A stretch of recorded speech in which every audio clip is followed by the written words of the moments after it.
You're fine. That's what you tell people. That's what you've always told people. Someone asks how you're doing, and before they even finish the sentence, you're already smiling, already nodding, already saying the words, I'm good, I'm fine, everything's okay. And they believe you.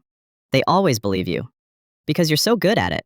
But late at night, when it's quiet and there's no one left to perform for, you know the truth. You are not fine. You haven't been fine for a long time. And the exhausting part isn't the pain. The exhausting part is the performance. Let's start somewhere you might recognize. You're in a room full of people. Friends, maybe, or colleagues. Someone cracks a joke and you laugh.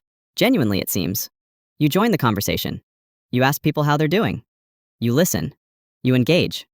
You are, by every visible measure, completely fine. And then you go to the bathroom. You lock the door. You look in the mirror. And for just a moment, the smile drops. You stand there in the silence and feel something you can't quite name. Not sadness exactly. Not anger. Something heavier. Something that's been sitting in your chest for so long, you've almost forgotten it's there. And then someone knocks on the door. And just like that, the mask goes back on.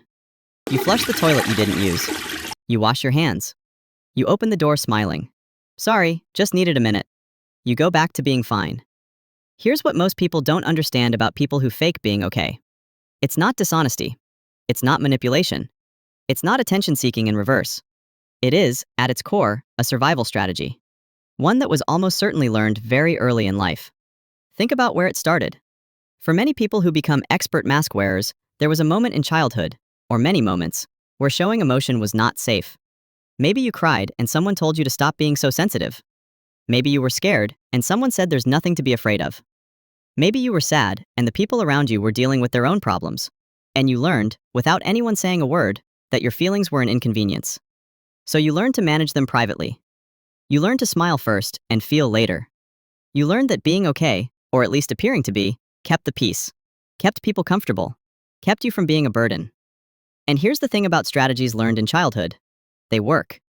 They work so well that you never stop using them. Even when you're no longer a child. Even when the people around you are safe.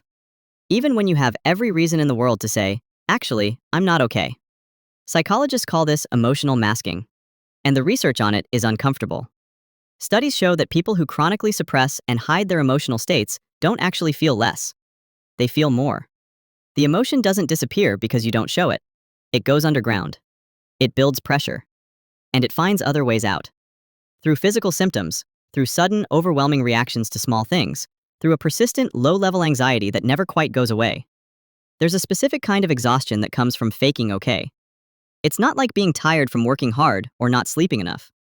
It's a bone-deep weariness that comes from the constant gap between what you feel and what you show. Researchers call it emotional labor.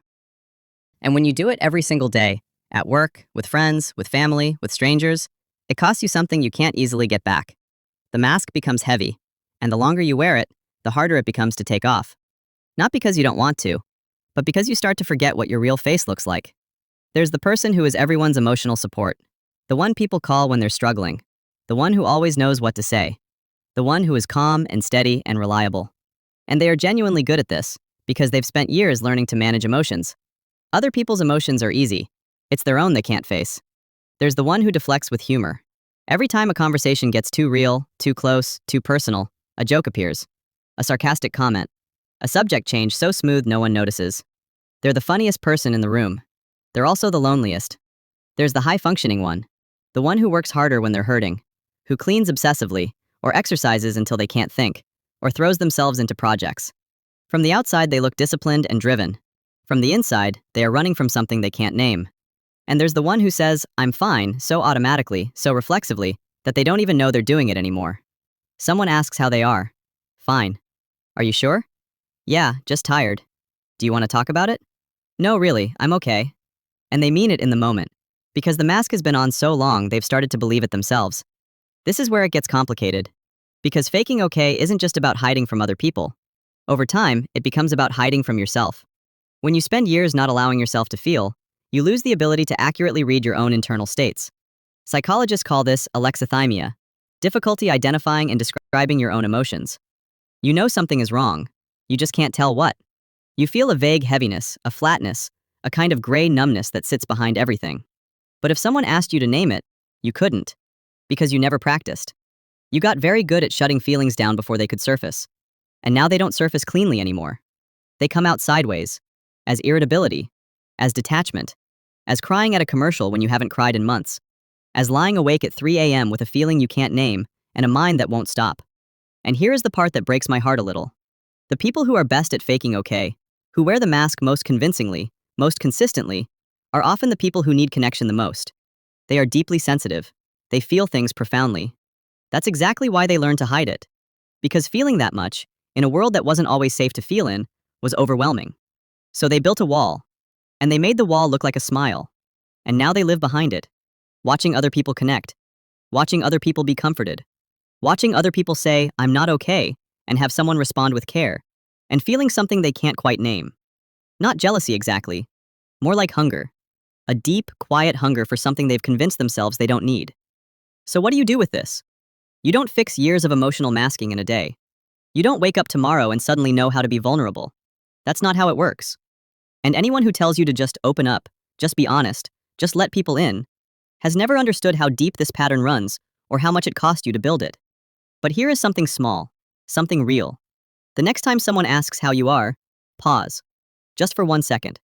Before the automatic fine comes out. Just pause. You don't have to tell them everything. You don't have to break down. You don't have to be dramatically honest. But in that pause, check in with yourself. Actually check in. How are you? Not how are you performing. Not how do you appear. How are you actually, right now, in this moment?